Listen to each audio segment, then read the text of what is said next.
Hello and welcome to the program. I am Daniel Makwakera, coming to you from Lilongwe here in Malawi. This, as we follow the 7th COMESA Business Forum. It's a forum that took place ahead of the 15th Heads of State Summit of the COMESA leadership. Now, the forum was here to try and hammer out ideas on how to integrate the COMESA region through business. Come with me as I sit down with some of the role players and let's get to hear their thoughts. The Common Market for Eastern and Southern Africa, COMESA, represents 19 countries with a population of over 447 million people. This diverse region is rich in trade and investment opportunities, with vast resources to offer investors, multinationals, and entrepreneurs. The COMESA region is the gateway to Africa, now considered the fastest growing continent in many areas, making it an attractive investment and business destination. The COMESA region's vision of a single market by 2012 is at the top of its agenda. It is with this goal that the 7th COMESA Business Forum and Regional Exhibition was opened in Lilongwe, Malawi in October 2011. The COMESA Business Council is a member-based private sector institution of COMESA. Established in 2009, the CBC has the vital role and mandate to represent the private sector as a key policy and advocacy platform, with the agenda of influencing policy at the highest level of decision-making within the COMESA region. The CBC also promotes private sector development, women in business, and is a driving force in the creation of a market-driven economy. The forum attracted public and private sector delegates from all over the COMESA region, with the aim to identify the main issues in improving trade, investment, and profitability in the region's key sectors, and addressing the challenges affecting business, such as the global financial crisis, rising global food prices, climate change, infrastructure development, transportation costs, and energy. Also high on the agenda among business and policymakers was the topic of regional integration in order to ease trade restrictions and facilitate the flow of goods and people across borders, as well as improving finance and trade opportunities for small and medium enterprises and women entrepreneurs. The forum is usually very important because you meet diverse people from different organizations with different expertise, with different knowledge and skill that you want to benchmark and also create alliances. I think bringing together business people from all over Africa and even internationally helps for discussion to take place, to find solutions and also ideas of how the region can integrate and work better together. More than 17 countries are supposed to be here for the COMESA conference. My expectations are very big. There's a lot that the private sector will benefit. The kind of things that are being discussed here, like the cross-border, some of the bottlenecks that companies face with the government procedures, are things that we need to address together. A total of 34 speakers would address these issues during this two-day conference. I would like to welcome you to the 7th COMESA Business Forum under the umbrella theme, Harnessing Science and Technology for Development. Of course, under that theme, we would like to look at the region as a single market. I welcome you to the 7th COMESA Business Forum and Regional Exhibition.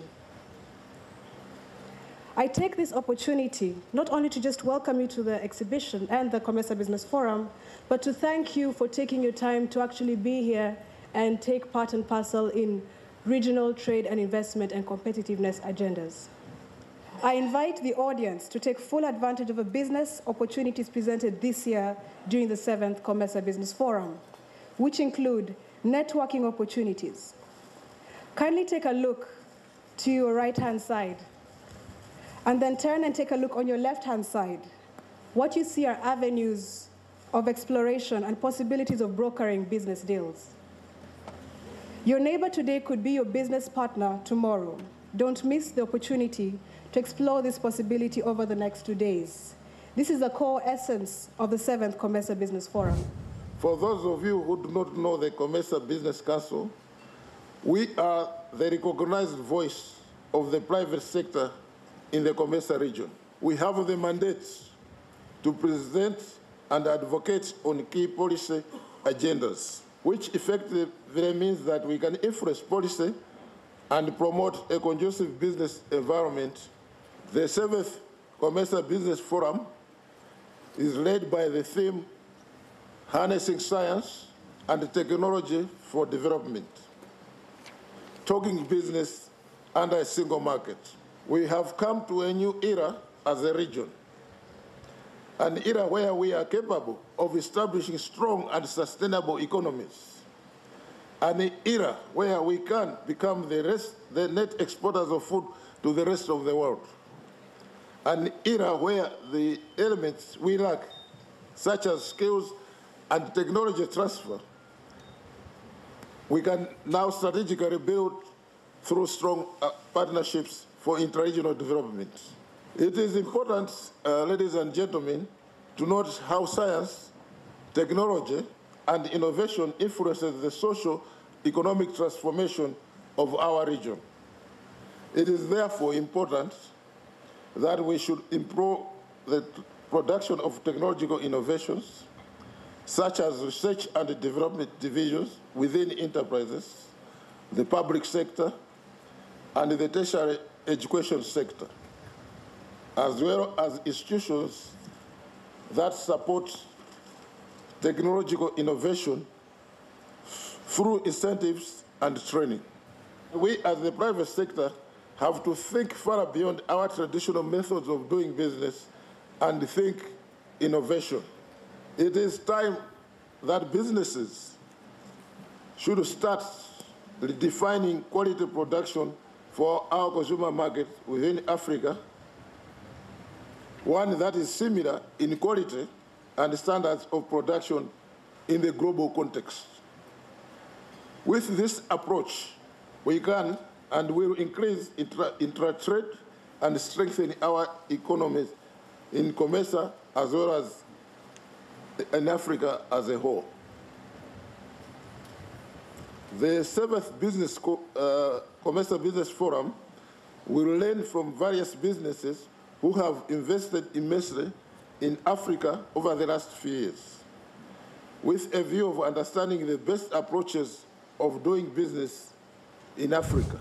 The year 2010-2011 brings good news for the region. I'm glad to report that our region's recovery from crisis-induced slowdown is very underway. An average growth of real GDP of 5.6% in 2010.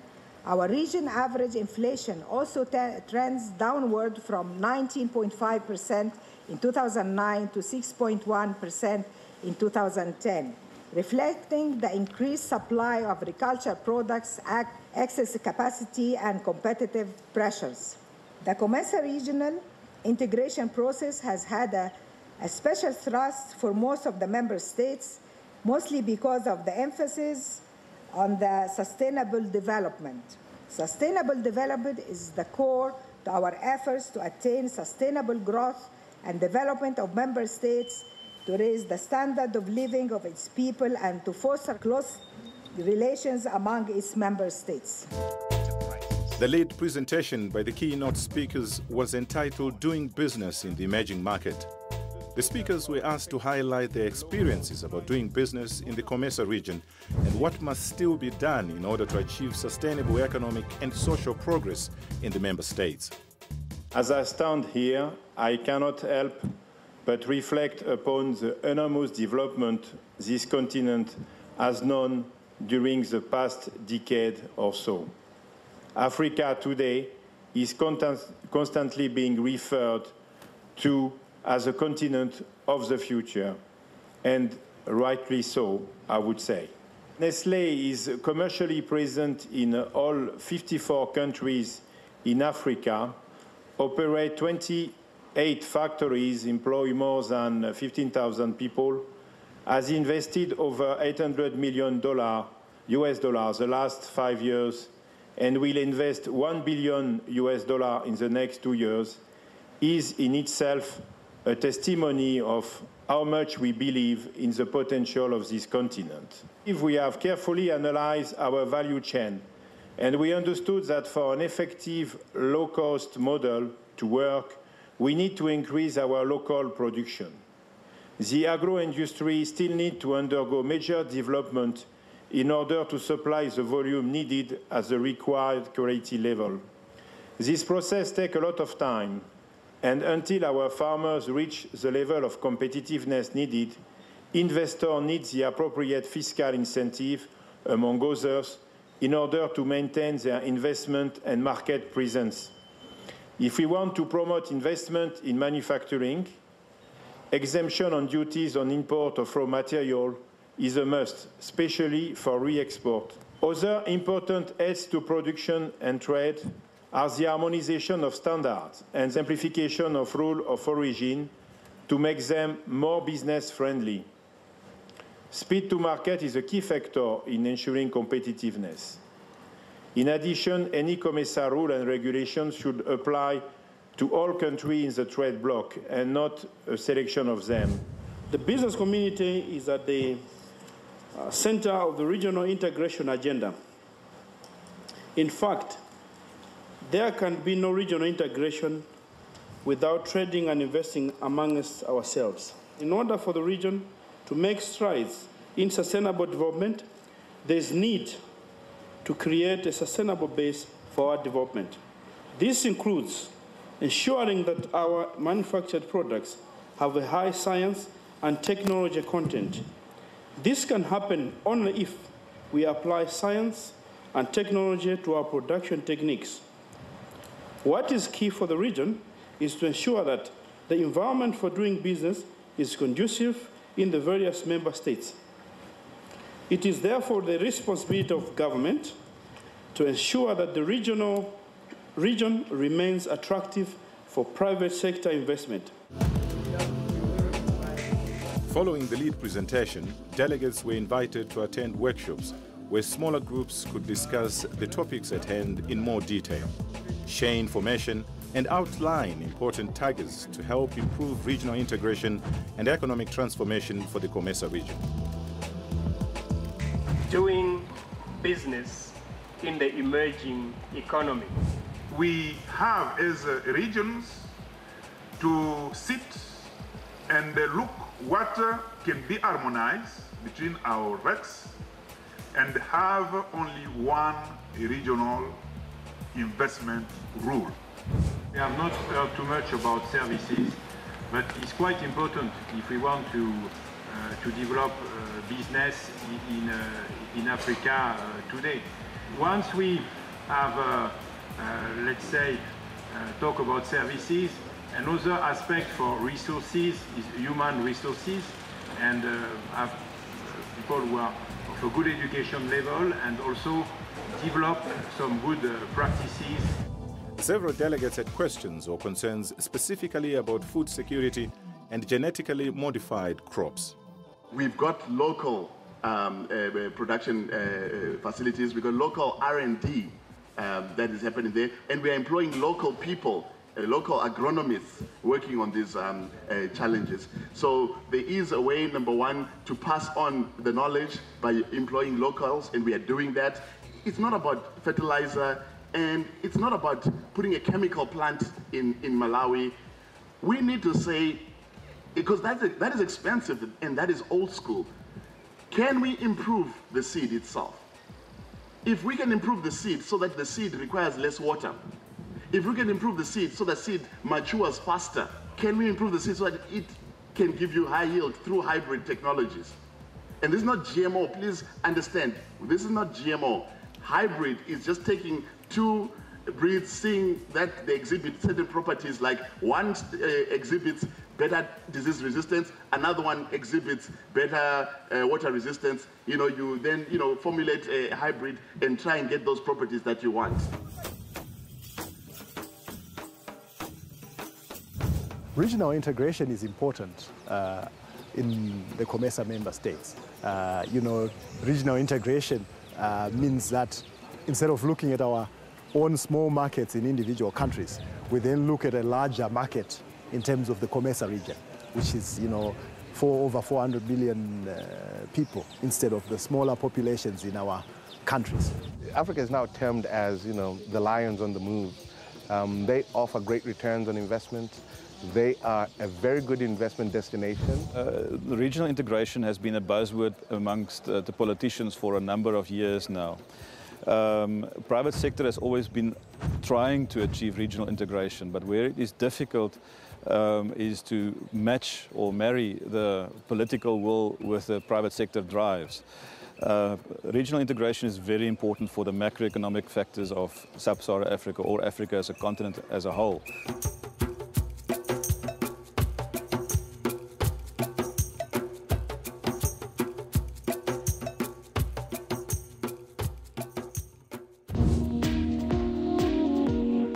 A moderated panel discussion took place later in the day.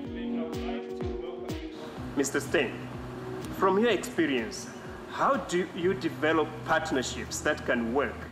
There are more than 334 World Trade Centers worldwide, covering more than 100 cities. We are involved, between the World Trade Centers, we have more than 1 million trading partners.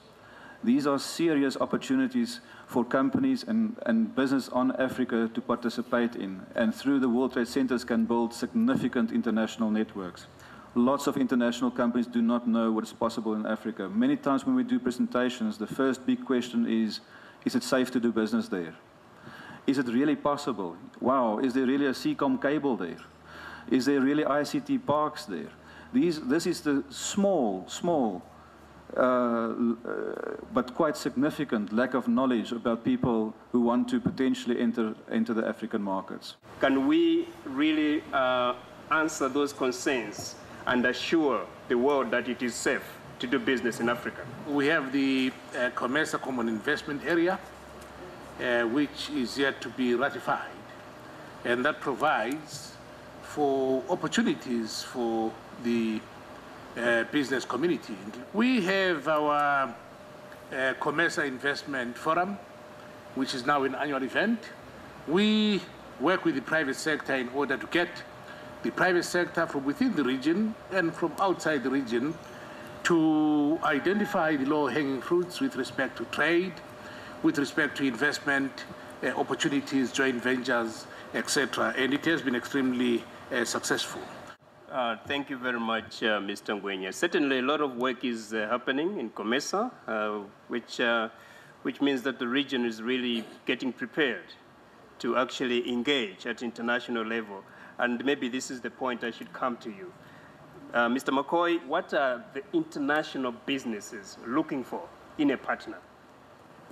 Well, thank you, Hastings. And I think the word partnerships is absolutely appropriate for this type of discussion, because in the 20 or so years history of the Corporate Council in Africa and dealing with the range of companies that we deal with on a daily basis, primarily American companies ranging from the largest corporations, some of the largest corporations in the world, right down to small and medium-sized enterprises, one of the questions that is a common thread amongst those different size businesses is how do we find partners in Africa? And this is where I think regional integration plays a crucial role. It's all about economies of scale, isn't it? We recognize that there are many numbers of regional integration entities on the continent. Despite the sort of the confusion that can sometimes sow, it also presents an incredible opportunity for businesses to link into processes that will ultimately help them compete better in Africa.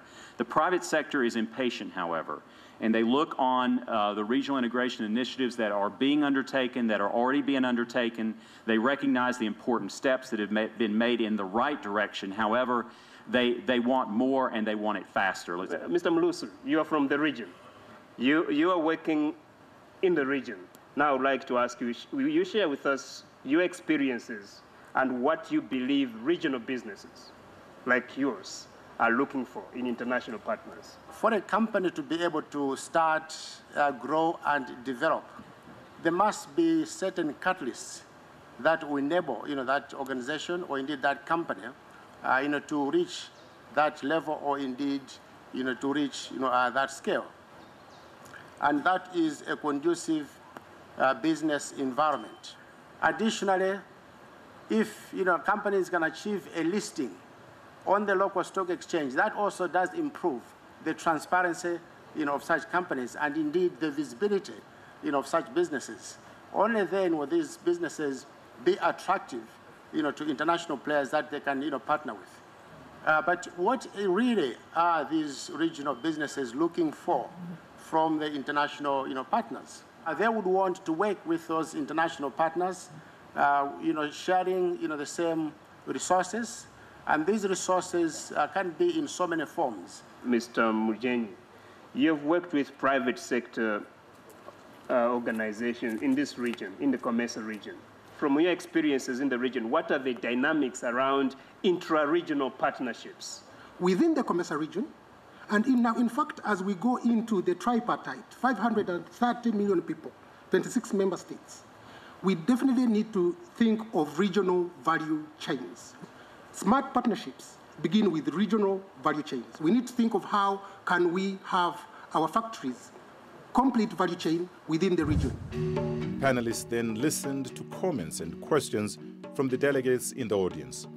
Globalization is affecting everybody, including us, but we really want to engage the markets. We want to engage private sector development in such a way that indigenous Africans are part of it. So I think that as we develop criteria such as the kind of businesses we should develop as our regional businesses, the criteria should include to some element the empowerment aspect of Africans themselves to participate in this process. Smart partnership, as I take from the last speaker, is really depending on investment in value chain. And doing that, we have really two elements: investment in scientific research and technology in our region, and also investment in our human resources, including women, including youth, include all the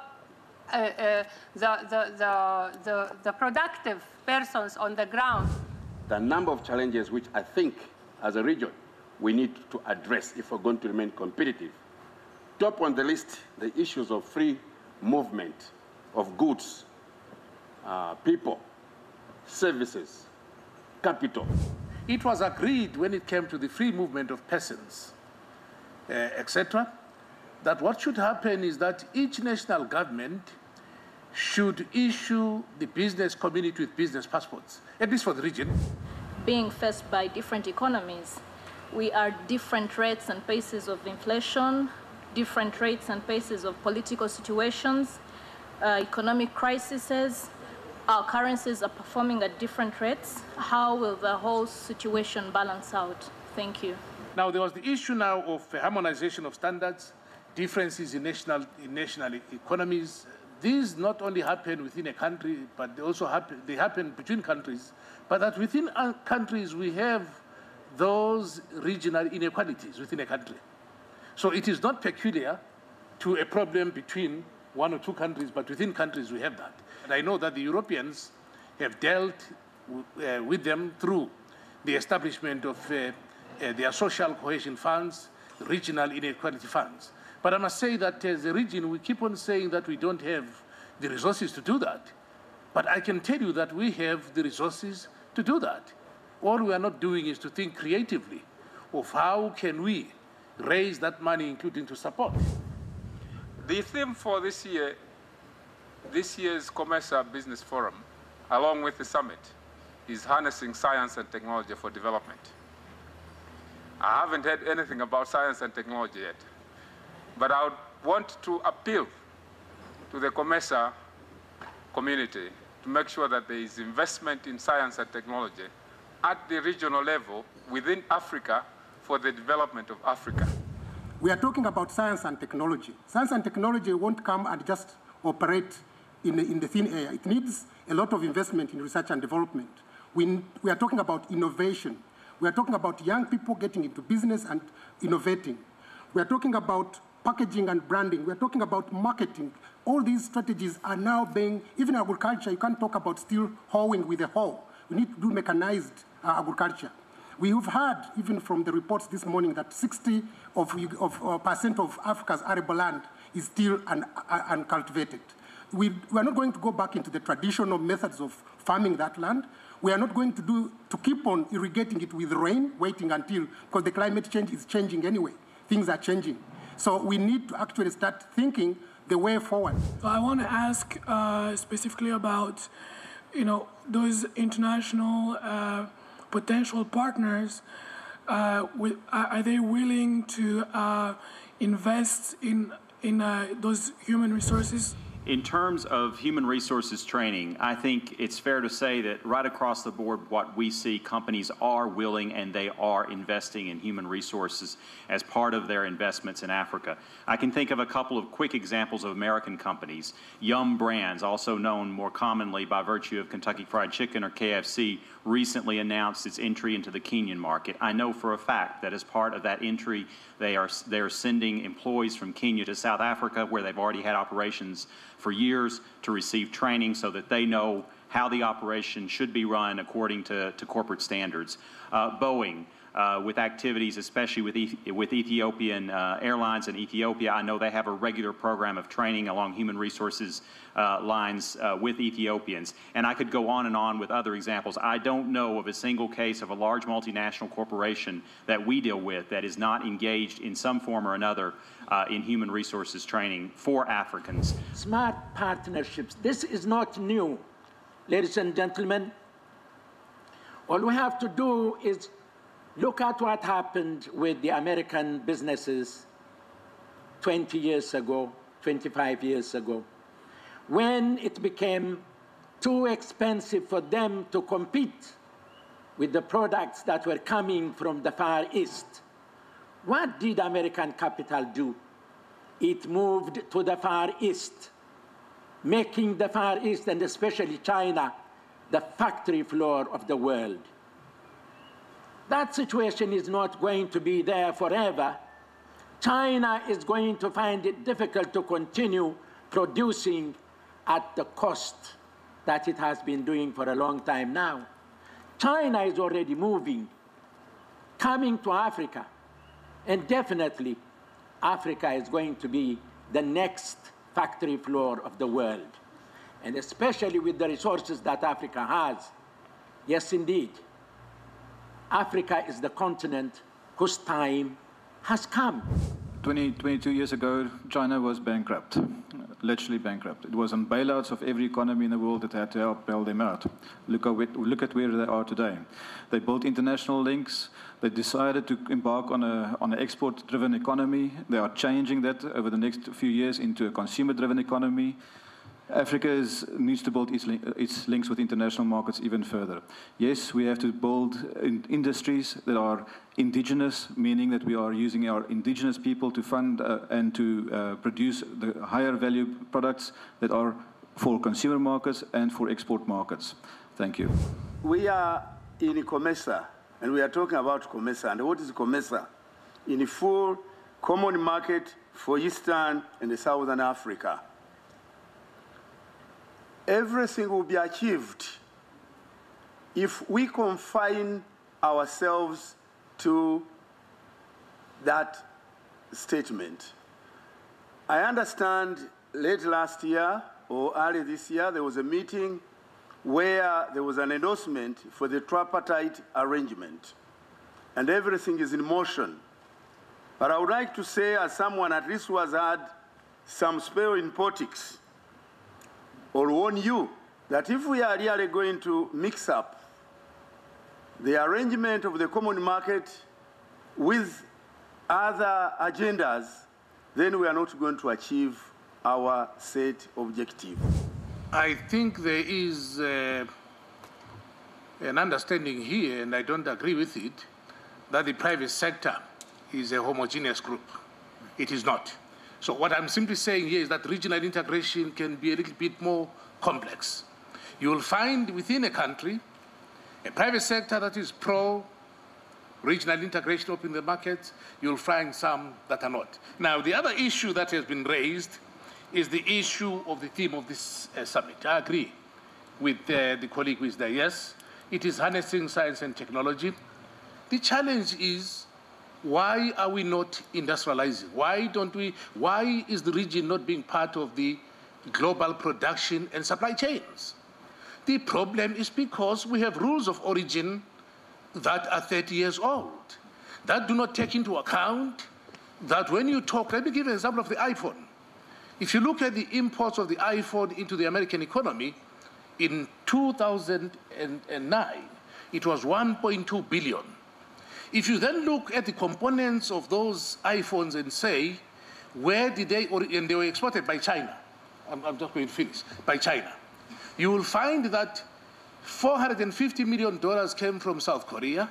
Japan contributed $350 million, already at $800 million. And you'll find that China did not contribute more than 10% of that iPhone. But you call it an iPhone. But also when you look at the companies producing it, you'll find that they are all interrelated. But in our region, we don't have accumulation among the industries. We do not have the production chains. 87 million jobs right now in the textile and garment sector are ready to relocate from China to Africa. That is 87 million jobs. Why? Because China is becoming uncompetitive. I'm giving you figures that I have from the Chinese, industries. They are ready to come. But they will only come if we are prepared to take advantage of that. There is always a tendency to think that governments can empower people. A tendency to think that regional organizations through their programs can empower people. I want to say they cannot. The people out there have already empowered themselves. What we should be doing now is to identify why is it that they cannot grow into big businesses.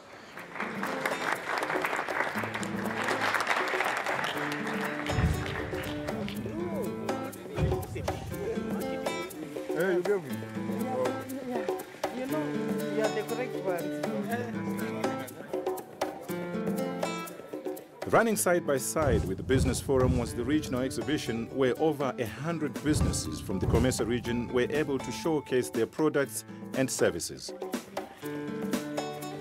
We are an international company.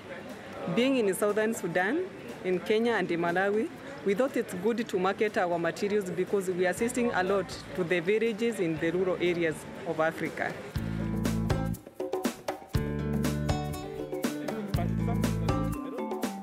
I think COMESA is a big platform for people to come here and exhibit most of their products. And we can see not only Malawi, but companies from different countries have come here.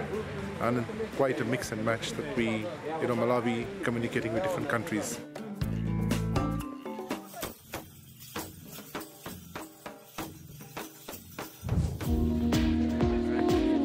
The following day, there was another open dialogue moderated by Hastings Chikopo.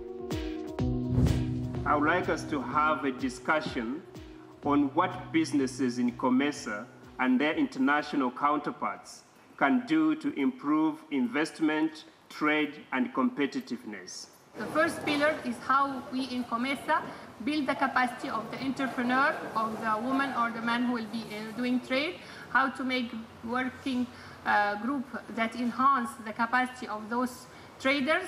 The second pillar is policy and the procedures. How we as real institutions of COMESA do for making policy and advocating for the right policy to enhance infrastructure, to enhance the legislation promoting free trade area. The third P, which I call it the product. What product do we have which we really have to empower our product that we are going to trade with in the COMESA region? So these products have to have value addition based on branding, designing, packaging. How can this product be competitive? In your view, how does that resonate with you? Do you want to add to that, or do you want to place emphasis on some of those? Now, value chains do not evolve and develop in a vacuum. Value chains are just actually a series of people and companies and transactions and procedures.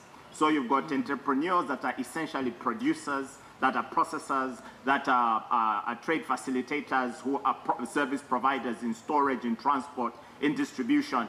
You've got other people in the private sector running companies that evolve around marketing. So that's what we're talking about when we're talking about value chains. So now if we're going to talk about developing value chains, essentially we have to be very concerted and very systematic about developing the entrepreneurial capacity of these businesses that participate in the value chains. Mr. Kenyatta, you are coming from the financing sector and talking about financial services. Maybe I can say that's what you provide. How do you see COMESA moving forward? The SMEs are going to be the critical vehicle through which the region will grow. The big companies already know what they want, and therefore they also know how they will access what they want. Now, it is the SMEs which will actually provide that real growth engine, if you will. Secondly, I think that there should be a deliberate enhanced emphasis or awareness of the various trade financing techniques and financing techniques indeed that could be available at the SME level so that SMEs could take advantage of those. So finally, what I would think is we would require to get this enhanced awareness and tooling of the various participants, both from the perspective of the SMEs and the lenders, under the COMESA wing in some way that brings them close to the market. What's your view, before I ask you about the next steps, what's your view about this debate on SMEs? SMEs require very focused, specific agenda, because you know their history, how they evolve, and they need to be nurtured, they need to be brought up, they need to be given what we call soft landing. They are people without capacity, like the way we deal with the big companies, which can even depend on their own research for market information or for product development. So they require very specific farm level interventions and macro policies to enable them actually move on. The moderator then asked the delegates to pose questions for the panelists and give comments on the topics discussed. One thing which, as a business or business houses within the COMESA region, we've not been able to do, or we are not successful at, is to be able to attract sufficient amounts of capital coming to this region. The government may not have enough money for everybody. I would like to see a winning off process where after some time an SME becomes a corporate. One has to differentiate between those enterprises which are really involved in servicing the domestic market, which will be a larger number of them, and those which have a direct impact on exports. And I always argue that you need to have two different models for them. They're not the same model. We are normally told about be like America, be like China. We have never been there. Let us copy from the people who are ahead, like Kenya. We take an example from Kenya. And then now you support the people who have the structures. And then the other countries in Africa can follow that one. And then we become at least a state of Africa, not in America, a state in Africa doing business. That is what we need, your support from there. And it is possible for Africa to produce the LGs of this world. It is possible for Africa to come up with companies that can become large and multinationals as well, and become successful both in Africa and abroad. It is facilitating that process that we're talking about here, and it is critical to the future of Africa. The audience was also asked to formulate their concerns and suggestions to put forth to the governments of the COMESA region. Governments have a responsibility to develop the SMEs and to make sure that they have access to financing. I think this is rather obvious, but it is not happening. So for this forum, I think what we need to recommend to the heads of states as they come to this place this week is that maybe COMESA should take a unilateral decision that every country that is a member of COMESA should set up an institution that now acts as an intermediary between the SMEs and the banks. There is one case in USA, they have the Small and Medium Administration, and this SME administration, they are putting 23% of the government procurement to SMEs, half of them are for women. So actually this is one of the issues that we can adopt, and we can raise it as a policy for the policy organs to see how can the governments make procurement for our SMEs to justly uplift them from the small, from micro, small to medium, medium to large. My contribution, Mr. Chairman, to the discussion that we have and what I would want to see COMESA do is to look at the issue of ICTs. So as a way of a tool for marketing and also a tool for information. If we are going to improve trade across COMESA, we've got to ensure that whatever laws, whatever we agree, and whatever protocols that are passed actually get implemented across these countries. We'd like to know what is happening with the development of the railway line that will also bring down cost of movement of goods within COMESA and other parts of Africa. COMESA is a home to so many important mineral resources which the world is benefiting from. Therefore, there must be deliberate efforts made to maximize the benefits of mining to the COMESA countries.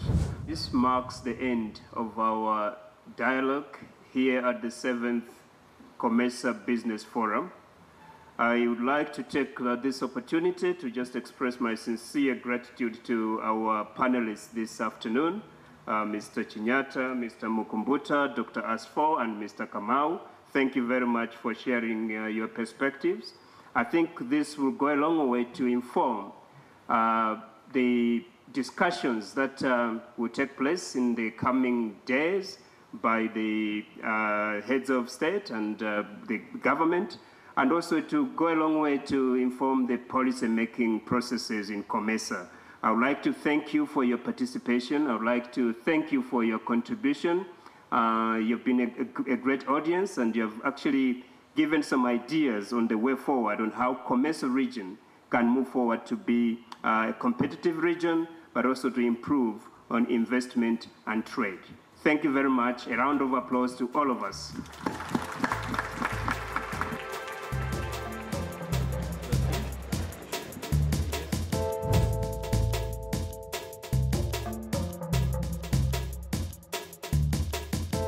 Things are going to change. Things are going to change. Where we are today is very different from where we were yesterday. So many successes have been made, and I'm very optimistic that we're even moving to a much more brighter future. For us, it was very advantageous because the president of Malawi, the chair for the COMESA now, has announced the establishment of the Women Empowerment Fund that we've been lobbying. I am personally very, very happy with the COMESA Business Forum. It was a platform that brought together over 500 business people from the region, from the 19 member states, a public-private dialogue that brought together high-end business gurus of the region who actually got a chance to discuss with the policymakers, the decision-makers of COMESA on very key pertinent matters that affect business, trade, and competitiveness in the region.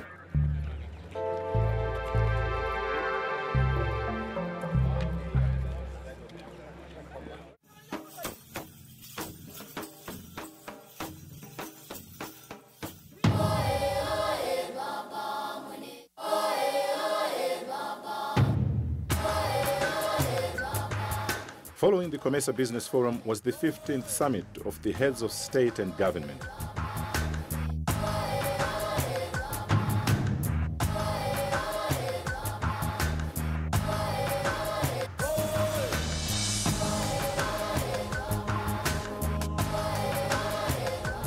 Vice Presidents and Prime Ministers from Zambia, Kenya, Union of the Comores, Rwanda, Djibouti, and the Seychelles arrived for the summit, as well as Omar al-Bashir of Sudan, Pierre Nkurunziza of Burundi, Robert Mugabe of Zimbabwe, Yoweri Kaguta Museveni of Uganda, and His Majesty King Mswati III of Swaziland.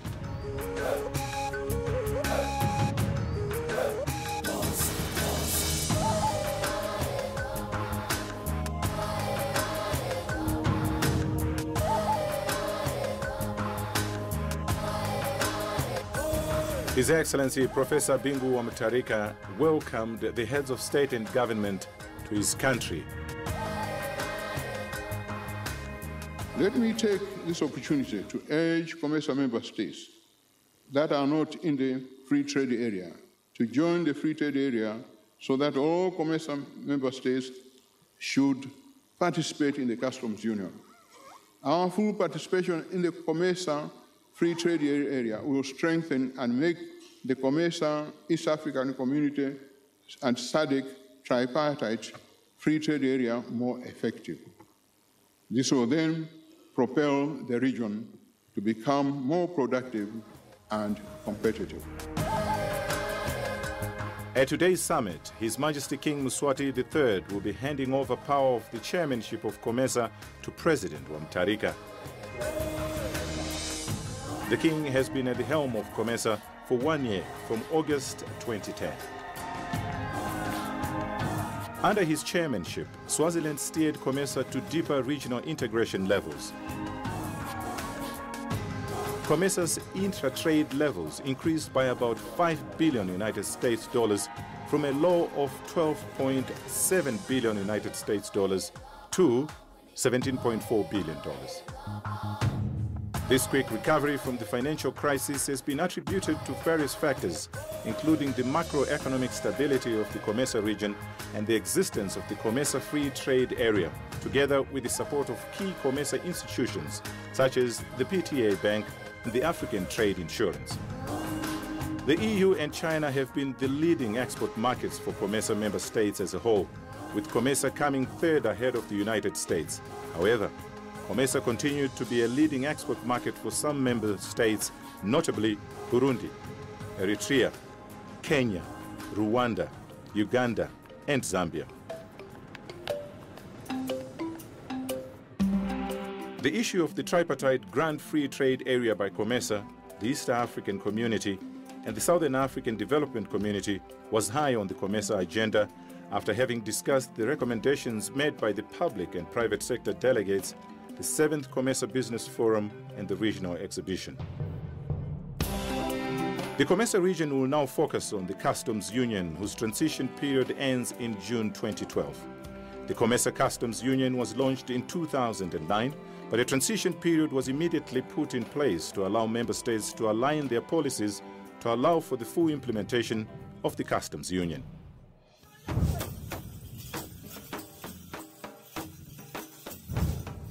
Secretary General, welcome to the program. Thank you. To start off, talk to us about the theme of this year and why it is like that. On harnessing science and technology, it is the same theme that we had at the summit that was held in Swaziland. And the reason being that our heads of state and government have decided, and rightly so, that they don't have to change themes every year until they begin to have practical projects and programs that have an application of science and technology. But without them harnessing science and technology for development, we shall remain both an economic, backwater, if not a technological backwater. What do you say to people who say, yes, we can research, and we just don't have the resources, money, to then implement what has been researched? We have the resources because this is why this summit is important in addressing this issue, even in thinking about the regional centers of excellence for science, technology, and innovation. What generally is happening in the COMESA region and in Africa in general is that even within a single country, you will find that research is spread through different institutions. You don't have one central institution to undertake research, coordinate research, and ensure that there is a diffusion or dissemination of that research and application of that research. So what happens then is that then you get the impression that we don't have the resources. But it's because we have not been able to pool the resources together. In other words, we are not using our resources optimally and efficiently. Even in regional integration, What we need to do is to begin to pool both human and other resources in order for us to be able to do that, because regional integration is about scale economies. But you cannot have realized scale economies as long as the individual nation states behave as individual nation states and they don't work. Do you think, sir, that maybe it's about time Africa, more so the region that you are responsible for, COMESA, started looking at different models on how to doing business? For example, infrastructure. I'm thinking here maybe models like the China way. Model that they've used, which is causing concern, is the resources for infrastructure model, whereby governments will negotiate with China, say, okay, I want to build 3,000 kilometers of railway lines, 6,000 kilometers of roads, because I don't have anything. Then you then look at the natural resources that we have, let's say copper and cobalt. Then you make an evaluation of those, look at the current market prices, and then you say, okay, I will use these resources in order to finance these projects. We can then mine them, you can mine them, take X amount, that X amount, you use it now to build the railways and the roads. Now, that model is being criticized by those who are saying they are taking the natural resources from Africa. But I can give you an example of the DR Congo. In DR Congo, it only is about 7 to 8% of the reserves of copper and cobalt for DR Congo. Now, if in DR Congo you build 13,000 kilometers of roads, you link up the entire DR Congo, you link it up with railway lines, etc., at least for the first time you would have integrated that country. It is good for administration and you have got an integrated economy. Instead of including for governance, you are able to do that. So the model is criticized because people say, no, they are taking resources. But no one criticizes the model whereby you have mining companies that will dig for the next 20, 30 years, the same minerals, leave a gaping hole without even closing it with all the environmental consequences. Nobody is saying that's a wrong model. Now, if you ask me, what are countries going to prefer? Countries are being pragmatic. We are now being pragmatic. They will say it is better for me to have the infrastructure than not to have it. I would say what we need is simply to be pragmatic. What role do you think the Business Forum can play to integrate the region? At the moment, when you look at it, you'll find that our governments, in recent years, they are listening to their own private sector. Not only to their own, but to the private sector in general. And they are working with the private sector in general. The only problem we have with our own local private sector in our countries is that it is still weak. And hence, there is a need for governments to have policies and other institutional support mechanisms. How is COMESA faring, sir, on breaking down the barriers of doing business? I'm thinking here, for example, having a business passport. Well, for business passports, there is already a decision that business people should be given, persons should be given business passports by the countries, and we shall be following up on this decision. It's a council and authority decision. All we need to do is to implement it.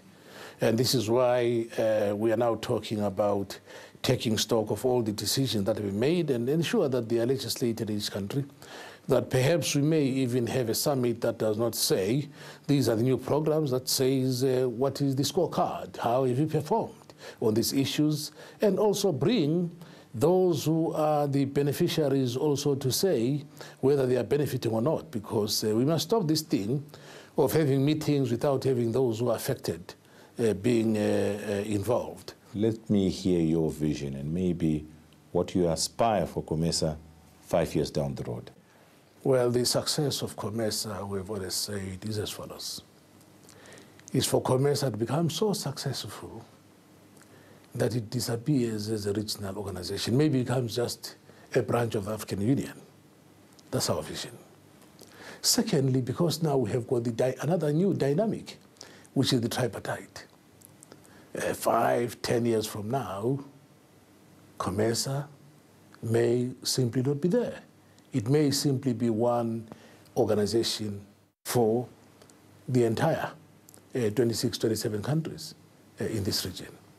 That's how you should measure the success. Well, thank you, sir, for having been my guest. Thank you. Thank you, Daniel. Thank you, sir.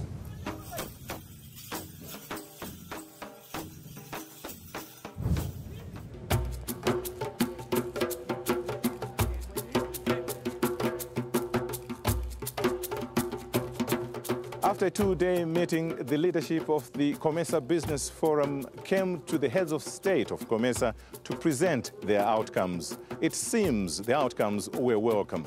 Now, it's looking forward to how they synergize all those agreements from here on. For Eye on Africa, I am Daniel Makwakera, coming to you from Lilongwe, here in Malawi. Till next time, goodbye and good night.